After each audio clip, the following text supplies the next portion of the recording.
და მე მგონი გვაქვს ქორუმი და შეგვიძლია დავიწყოთ სხდომა. დღის წესრიგი გვაქვს ესეთი. საქართველოს მთავრობის მიერ საკანონმდებლო ინიციატივის წესით წარმოდგენილი საქართველოს კანონპროექტი ეროვნული საარქივო ფონდის და ეროვნული არქივის შესახებ საქართველოს კანონში ცვლილებების შეტანის თაობაზე.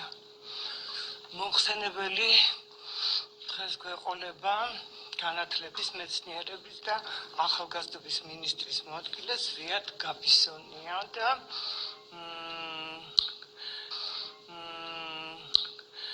გთხოვთ ხელისაწევით დამიდასტუროთ დღის წესრიგი. მადლობა.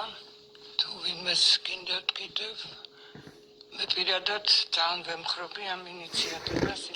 მადლობა ყველას და ახლა ვინ არის მომხრე რომ ხარი დაუჭიროთ ამ საკანონმდებლო ინიციატივის წესით წარმოდგენილი საქართველოს კანონპროექტს ეროვნული საარქივო ფონდისა და ეროვნული არქივის შესახებ საქართველოს კანონში ცვლილების შეტანის თაობაზე. პირველი მოსმენით. კარგი, ძალიან დიდი მადლობა. სხდომა დასრულებულია. შეგაწუხებთ მეორე მოსმენისთვის.